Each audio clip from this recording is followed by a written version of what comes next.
प्रभु ने किसी रात को दर्शन देकर पौलुस से यह कहा, डरो मत, बल्कि बोलते जाओ और चुप मत रहो। मैं तुम्हारे साथ हूँ। कोई भी तुम पर हाथ डालकर तुम्हारी हानि नहीं कर पाएगा, क्योंकि इस नगर में बहुत से लोग मेरे अपने हैं। पौलुस लोगों को ईश्वर के वचन की शिक्षा देते हुए वहाँ 1.5 बरस रहा। जिस समय गल्लियो अखैया का प्रांतपति था, सब यहूदी मिलकर पौलुस को पकड़ने आए और उसे न्यायालय ले जाकर उन्होंने यह कहा, यह व्यक्ति ईश्वर की ऐसी पूजा पद्धति सिखलाता है जो संहिता से भिन्न है। पौलुस अपनी सफाई में बोलने ही वाला था कि गल्लियों ने यहूदियों से यह कहा, यहूदियों, यदि यह अन्याय या अपराध का मामला होता तो मैं अवश्य धैर्यपूर्वक तुम लोगों की बात सुनता, परंतु यह वाद विवाद शिक्षा, नामों और तुम्हारी संहिता से संबंध रखता है। यह मामला तो तुम लोगों का है। मैं ऐसी बातों का न्याय करना नहीं चाहता। और उसने उन्हें न्यायालय से बाहर निकलवा दिया। तब सब यहूदियों ने सभागृह के अध्यक्ष सोस्थेनेस को पकड़कर न्यायालय के सामने पीटा, किंतु गल्लियों ने इसकी कोई परवाह नहीं की।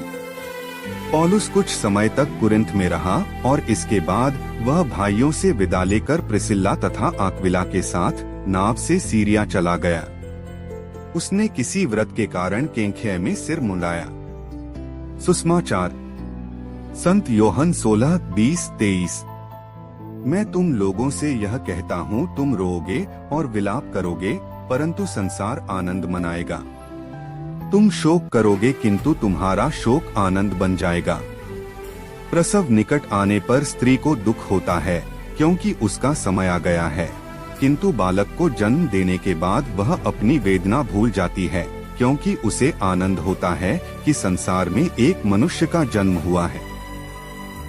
इसी तरह तुम लोग अभी दुखी हो, किंतु मैं तुम्हें फिर देखूंगा और तुम आनंद मनाओगे। तुमसे तुम्हारा आनंद कोई नहीं छीन सकेगा। उस दिन तुम मुझसे कोई प्रश्न नहीं करोगे। मैं तुम लोगों से यह कहता हूँ, तुम पिता से जो कुछ मांगोगे वह तुम्हें मेरे नाम पर वही प्रदान करेगा। मनन चिंतन। आज का सुसमाचार हमारे सामने एक भ्रमित करने वाली तस्वीर रखता है। हमारे सामने सवाल ये है कि जब प्रभु यीशु अपने शिष्यों से दूर जाने और फिर से वापस आने की बात करते हैं, तो क्या वे अपनी मृत्यु और पुनरुत्थान के दौरान अपनी अनुपस्थिति या फिर आत्मा में लौटने से पहले अपनी शारीरिक अनुपस्थिति का उल्लेख कर रहे हैं? क्या हम उनके दुख भोग और पुनरुत्थान के बीच या स्वर्गारोहण के बाद उसकी अनुपस्थिति की तैयारी कर रहे हैं, या वे फिर दूसरे आगमन तक अपनी अनुपस्थिति का जिक्र कर रहे हैं? वैकल्पिक रूप में हम यह भी पूछ सकते हैं कि क्या प्रभु यीशु अपने वफादार लोगों की प्रार्थनाओं में अपनी अनुपस्थिति की बात कर रहे हैं, जब आत्मा की अंधेरी रात में सब प्रकार के सुकून और सांत्वना से व्यक्ति खुद को वंचित पाता है, उसको ईश्वर अनुपस्थित अथवा छिपे हुए प्रतीत होते हैं? या फिर प्रभु का ये कथन जीवन की उन तमाम कठिन परिस्थितियों का रूपक है जिससे हर विश्वासी को गुजारना होगा? पवित्र बाइबल में बच्चे के जन्म की पीड़ा की तुलना कई बार मसीह के आगमन के पूर्व की पीड़ा से की गई है। मार्कुस 13-8। आज के सुसमाचार के वचन 21 में माता और शिशु जन्म की उपमा में माँ इसलिए आनंदित नहीं होती कि उसे दर्द से राहत मिली है, बल्कि इस बात से कि उसने एक नए जीवन को जन्म दिया है। वह इस नए जीवन को लेकर आनंदित हो जाती है और सारा दर्द और पीड़ा भूल जाती है। हर माँ यह जानती है कि अभी और भी बहुत परेशानी आने वाली है, लेकिन यह एक उदार प्रेम का आनंद है और इसमें थोड़ी भी स्वार्थता नहीं है। हम भी हमारे जीवन में आने वाली चुनौतियों, कष्टों, अत्याचार व धार्मिक सताव से राहत की कामना न करते हुए भावी महिमामय जीवन की ओर अपनी दृष्टि लगाएं। ये सब समाप्त हो जाएगा, पर उसके बाद हमें जो हासिल होगा वो अद्भुत और महान है। आज के पहला पाठ इस बात का उदाहरण है कि जैसा प्रभु ने कहा कि मैं सदा तुम्हारे साथ हूँ, उसी तरह प्रभु संत पौलुस के साथ रहे भी। संत पौलुस प्रभु के सुसमाचार के लिए बहुत कष्ट उठा रहे थे। एक स्थान से दूसरे स्थान तक यात्रा कर रहे थे, आक्रमण का शिकार हो रहे थे, दुश्मनों के क्रोध का सामना भी कर रहे थे। इसके बारे में हम 2 कुरिन्थियों 11:23 से 28 तक में विस्तार से पढ़ सकते हैं। वे सारे कष्ट और परेशानियां अपने व्यक्तिगत लाभ के लिए नहीं उठा रहे थे, बल्कि प्रभु की खातिर। कभी कभी हमारे जीवन में भी दुख और विपत्तियां आती हैं। हम जीवन में निराश होते हैं, तरह तरह के कष्टों का सामना हमें करना पड़ता है, और फिर हमें याद आता है कि प्रभु ने तो कहा है कि याद रखो मैं संसार के अंत तक सदा तुम्हारे साथ हूँ। लेकिन उस कष्ट और विपत्ति में हमें प्रभु के साथ का अनुभव नहीं होता। तब हम सवाल करते हैं, क्या वास्तव में प्रभु मेरे साथ है?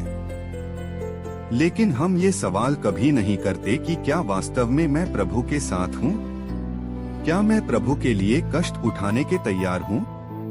मैंने प्रभु के लिए क्या किया है? अगर हम प्रभु का कार्य करते हुए कष्ट और विपत्तियों का सामना करते हैं, तो प्रभु क्यों हमारे साथ नहीं रहेगा? क्यों हमारी रक्षा नहीं करेगा? कैंटरबरी के संत ऑगस्टाइन इंग्लैंड के संरक्षक संत हैं।